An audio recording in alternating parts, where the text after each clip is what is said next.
What up, fam? All right, I've got an at-home full body push workout with a bunch of core stuff today. So we're gonna jump right in. This workout has a few different sets of exercises. So the first set of exercises is a set of 3 exercises: Bulgarian split squats, tricep push-ups, and a plank with an oblique crunch. We're gonna start with Bulgarian split squats. They work your quads, glutes, and hamstrings. So when you start to get set up for this, I like to go ahead and put the top of my foot onto like a bench or even a bar or just some kind of elevated platform that's not higher than your knees. And then it's easier if you start from the bottom position and let your knee kind of be on the floor so that you can get your front foot into a good position. It's okay if your knee goes past your toes as long as you're keeping your front heel down. Notice my front heel is not coming up. And I'm not really doing it so much in the video, so this is kind of an example of how you should not look. But as you're doing this exercise, in your head, you should basically be telling yourself, push your hips back. Keep your core tight, so pull your abs in and push your hips back. You're placing all that pressure in your front heel and pressing through your thigh. So you should be feeling it in your glutes, which is your butt, and in the front of your thigh, and maybe a little bit in your under butt area, which is like the top of your hamstrings, lower part of your glutes. Remember, push through your heel. Try not to let that back leg help you too much, and sit your hips back. Then without resting, you're gonna go right into a triceps push-up. So you wanna make sure that your hips and your shoulders are at the same level. Notice when I started, I kind of pulled my abs in so that I flattened my back out. That was me engaging my core. Your back doesn't actually need to be super flat. You need a little bit of a neutral arch in your lower back. And then you want to, I'm on my knuckles because my wrists are not the best, and so this is a safer position for my wrists. So if you also have wrist pain, you can get a little bit of cushion and push through your knuckles. You want your elbows to be beside you and keep them tucked in to hit your triceps. Then after like a second of rest, just to give your upper body a minute to kind of recover, go right into plank oblique crunches. So you're gonna be in the same position as you would be in that triceps push-up, and then you're just going to bring your knee to your elbow and crunch to the side as you do it. Same as for the tricep push-up, you don't want to let your hips drop. My hips pretty much stay at the same level the whole time, so make sure that you're doing that as well to keep your core engaged and make sure that that work is being placed in your upper body, not your back.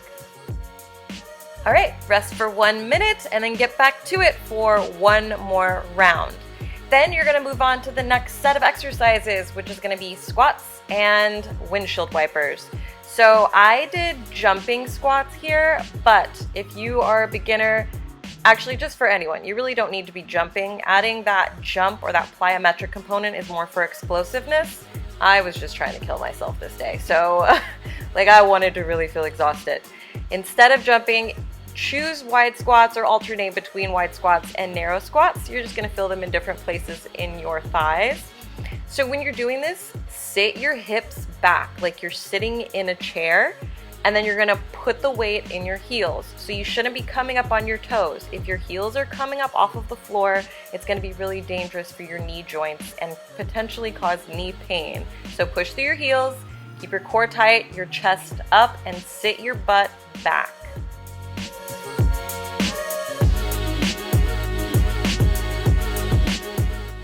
All right, going right into the windshield wipers. I love to hate this exercise. Oh my gosh, it's so uncomfortable. But in a good way, of course. You definitely want to do it. It's really good for learning how to stabilize your core and having good oblique control. So you want to keep your shoulders down while you're doing this.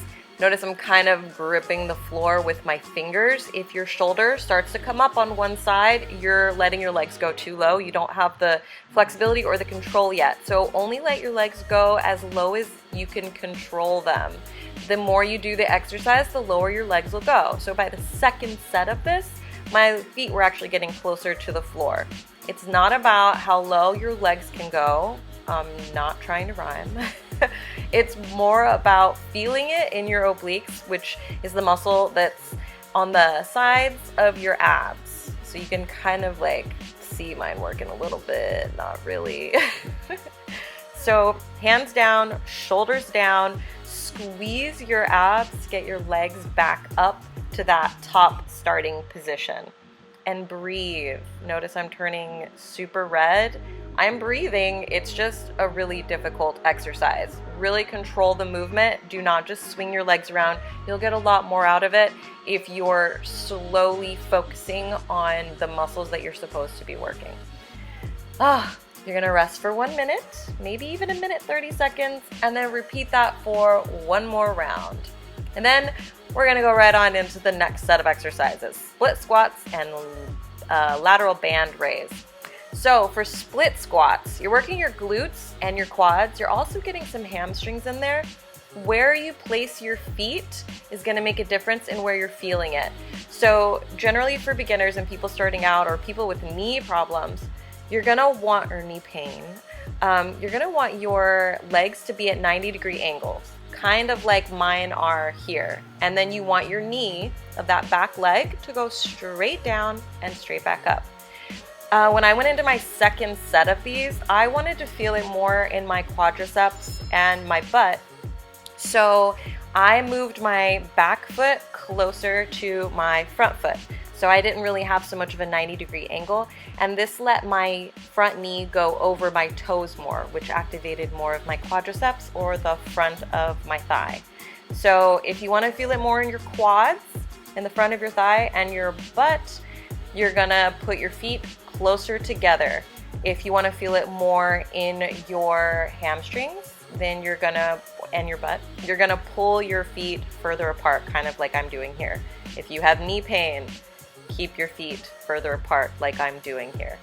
It's gonna burn really bad. Work through the burn as long as you can control your form. One of the most important things that you can do is control your form when you're working out. Don't sacrifice your form or your technique just to push through and get however many reps you told yourself you were gonna get. It's way more important to stay safe and protect your joints. When you get tired, it's harder to focus on how your body is supposed to be moving. So keep that in mind. Also, don't let your back round. You want to keep your shoulders back and your chest up. Oh my gosh, those burn so much. All right, my face is so red. Let's just ignore that. So we're going into a shoulder exercise. This is gonna hit the sides of your shoulders. Guys, this is what makes your arms look really nice, is good shoulder development. So let's do some shoulders and get some nice arms. For the band lateral raise, I take a split stance because it's easier on your lower back. You'll feel less pressure there to kind of stabilize your body. So it's easier to keep your torso upright. And then you want to pull your elbows up to shoulder level, keeping your traps, that muscle along your neck, you want to keep that down. And then kind of keep a slight bend in your elbow. These are challenging. And again, rest for 1 minute and get back to it for one more round. All right, guys, we're getting there. Getting toward the end of the workout. Inverted shoulder presses and knee slide planks this time. For the inverted shoulder press, notice that my hands are outside of the mat. The wider your hands are, the more it's gonna hit your shoulders. If your hands are closer together, you'll want your elbows to go back more, and then it'll hit your triceps more. But for this particular exercise, to hit your shoulders, you want your joints stacked. So keep your elbows over your wrists, bend your knees if your hamstrings are really tight, and try not to fall on your face, basically, is some of the best advice I can give you here. They are rough, but I believe in you. You can do it. All right. So next you're gonna go into knee slide planks without any rest. You're gonna get into that triceps push-up position, and then you're gonna pull one knee at a time to that same side arm, and then pull your knee up your arm as high as you can get it. When I first started doing these, I could basically bring my knee to my arm and then maybe get it up like an inch. The more you do it and the more you train your core and develop that core stability and core strength and all this stuff, you'll be able to have a greater range of motion. So do what you can do where you're starting from. Rest for 1 minute. Do that all one more time. And then we're gonna get into this last set of exercises. We're almost there. All right, so we're gonna do some more shoulders. It is pushing day. This is a banded shoulder press. So if you don't like the other shoulder press exercise we did on the floor, then you can definitely use a band and do it this way. This is a less advanced way to do a shoulder press than that one on the floor that I just showed you. So for this one, notice I'm shaking because it's really difficult. I also have a stronger band that I'm using. You want to keep your elbows in front of your body a little bit, not right beside you. That puts your shoulders into a precarious position. Keep your core tight. Use a split stance to protect your lower back and give you a little more balance. And then you want to press all the way up and straighten your elbows out if you can. Keep those traps down and breathe. That one was a challenging exercise too. All right, so after that, you're gonna go right into a curtsy lunge with a kick. This is gonna get your hip stabilizers. So you're really gonna feel it burning on the side of your butt or the side of your hips.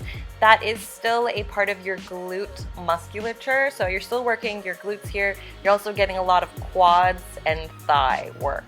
And actually, you're basically working your whole leg here because you're doing a lot of balancing on one leg. So when you're doing this, that foot that's staying planted on the floor, you're gonna make sure you keep your heel down. Keep your whole foot down. I like to lift my toes to make sure that I'm really keeping my heel down. As long as you keep your heel down, your knee should be pretty safe. Then that back leg, you're gonna bring that knee right behind the planted foot and then get some balance as you're coming up. Go slowly at first and then kick your leg out to the side. When you kick your leg out to the side, you're squeezing your butt. And my, see, you have to focus so you can have your balance here. Squeeze your butt, keep your knee slightly bent. All right, as soon as you're finished with those, you're gonna lie down on your side and you want the leg that you were kicking with before to be the same one that you're raising up into the air right now. So as you're lying on your side, you want to focus on feeling this in the side of your butt and your hips. If you're feeling it down along your thigh, adjust your position. I like to kind of let my body roll forward a little bit. So my hips are stacked above each other with the top of my hips kind of coming forward a bit. Keep your knees slightly bent and point your toe kind of up and out as you raise your leg up. All right, guys. That was it. You survived. Thank you so much for watching. If you want more, head over to www.ashleybrickhouse.com. Until then, I will see you soon. Oh, outros are always so hard. All right, guys. Later.